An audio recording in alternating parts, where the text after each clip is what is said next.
Jimmy's white moonlight has gone abroad. The night the plane took off, he earnestly asked me to be his girlfriend. His eyes were burning with confidence. He believed there was no doubt about this confession. After all, he had liked Anna for 3 years, and I had unwaveringly liked him for 3 years. Looking at his face that made my heart flutter, I sighed. There really was no doubt. But before nodding, I asked him to confirm his feelings again. Jimmy, I am Amping, not Anna.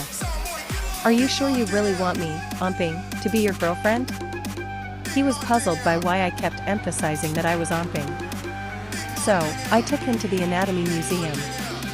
This week, my mentor arranged for me to prepare for the anatomy class. The task was not heavy, but having one more person always felt a bit better. Since Jimmy wanted to be my boyfriend, I gave him this opportunity to get to know me up close. Let him see clearly that I am this Amping, not the Amping he thinks I am. As expected. As soon as he walked into the museum with me, he was dumbfounded. Whether it was a complete body, a partial body, or a partial body specimen, one after another entered his sight, and his face turned pale in an instant. He turned and pushed open the door, running into the bathroom to vomit. He vomited for half an hour, then weakly walked out, his face completely drained of color. I stood at the door, handing him a wet tissue. When his complexion improved a bit, I calmly spoke. Jimmy, what you just saw is a part of my daily academic life. Now, are you still sure you want me to be your girlfriend? Panic filled his eyes, but he still nodded. He was indeed Jimmy. Knowing the mountain has a tiger, he still goes to the mountain. Not in vain, I have unwaveringly liked him for 3 years. I said, can we look at more? It will help you understand my way of thinking.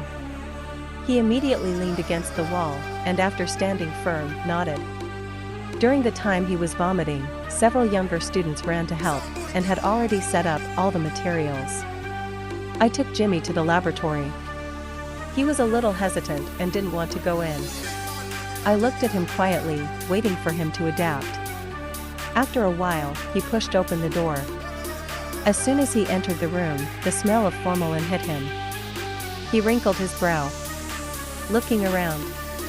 In the laboratory, there were display cases standing around, with 4 tables in the middle.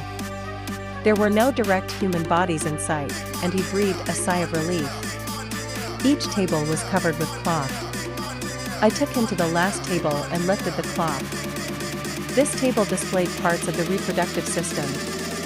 All related parts were all listed. Jimmy recognized some of the organs. His eyes widened instantly, torn between wanting to look and wanting to turn away. I put on a mask and gloves, and checked each one. He stared at me without blinking. I pointed to one organ and said to him, this is the female uterus. Normally, it's the size of a fist, but during pregnancy, it can expand very large enough to hold a 7 or 8 pound fetus. He looked surprised. It starts from being so small? Will it be painful for women to expand it? I shook my head. It's not painful, the creator is amazing. But women will be very tired. I quickly added. I pointed to another organ. This is the male reproductive organ, which has had relations with multiple people in the past, and the characteristics of promiscuity are very obvious. His face instantly turned colorful. He opened his mouth to speak, but stopped. His eyes changed, surprised, fearful, and mixed with a hint of excitement. I said seriously, in fact, when a man sleeps with other women, as long as the spouse is careful, they will notice it right away, because the tools will change, and it's impossible to hide it. He immediately stated, I won't do that. Truly adorable. I was delighted in my heart, but I pretended to be indifferent. I continued to introduce each organ on the table to him in order, and then took him around the display cases to see the human body parts inside, and finally gave him a detailed explanation of the human skeleton. I pointed to the eye socket and he recoiled. I said, you see, even the most charming eyes are hidden in these sockets. Then I pointed to the socket behind the nose, and he bit his lip. I told him that all people have skin on the surface and bones inside. This skeleton was a first-rate beauty in her lifetime. I pointed to the skeleton and deliberately emphasized it, then showed him a photo. He looked at the photo, then looked at the bones. Fear filled his eyes. I said to him, "Don't be afraid, bones are the most real and the most equal. No matter what they looked like when they were alive, they all turn into white bones after death. You are like this, I am like this, and Anna is like this. It's like the story of Sun Wukong defeating the white bone demon 3 times. Tang Xing saw beauty with his naked eye, while Sun Wukong saw the white bone demo. He said, "Is it the guy who was vomiting in the bathroom last time?" I said, "Yes." The mentor laughed heartily. I blushed, but nodded. 5 months passed, and Jimmy still didn't contact me. I thought we were really done. I looked up at the sky and sighed, feeling that our fate was as short as autumn in Beijing. But I didn't stay pessimistic for long. After all, life is short. The thoughts that arose because of him, I calmed and put away. It was time to find the assistant. The assistant was a mature and stable man, with a good job and appearance, 5 years older than me.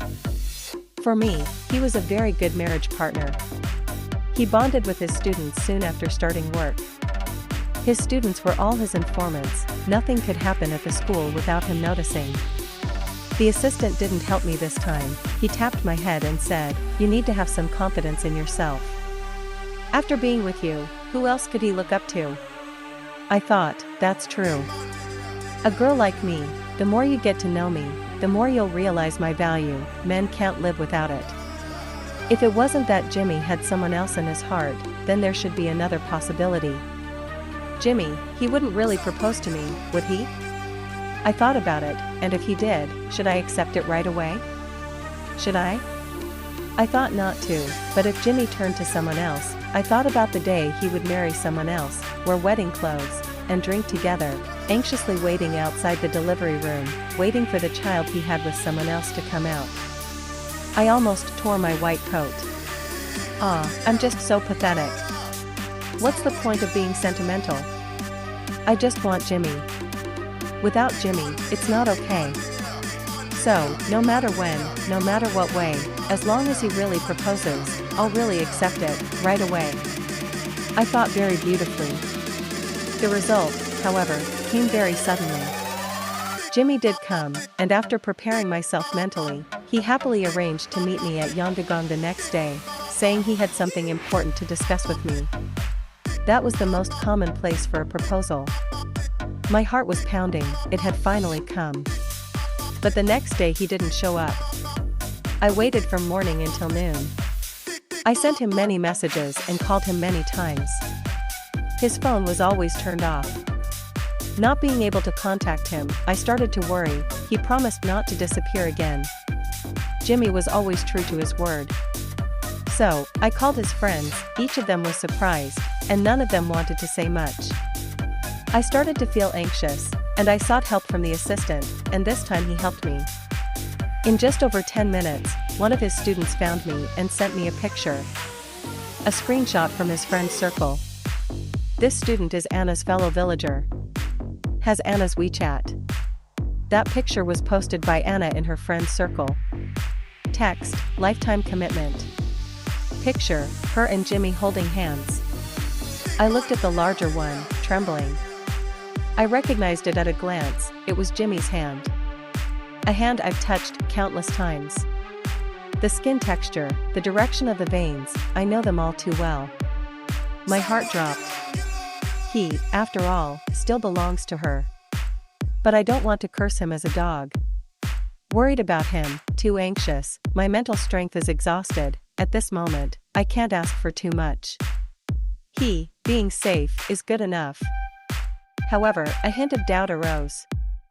How did Anna change so much? In just 1 year, she went from not liking Jimmy to directly agreeing to a lifetime commitment as soon as she returned to the country. 9. I returned to school. Straight to the office. The supervisor and the deputy supervisor were there. The supervisor got straight to the point and asked if Jimmy had proposed. Before, I had asked him, and he also said Jimmy was likely secretly preparing to propose. Now, I said it might be off. The supervisor frowned. The deputy asked, "What's wrong, still haven't found anyone?" I told them about the picture, and handed it to him to see. He's committed to someone else for life, I'll give him some time and then break up with him. My eyes dimmed, my body weakened. I slumped in the chair, lost in thought. The deputy took the phone, looked at it for a long time, zoomed in and carefully examined it. "What you need to do is not break up, but call the police." "What?" I was surprised. He handed me the picture. Two hands crossed together, one large and one small, one white and one slightly dark. The deputy said, "The woman's hand is actively crossed, the man's hand is passive, but that's not the point.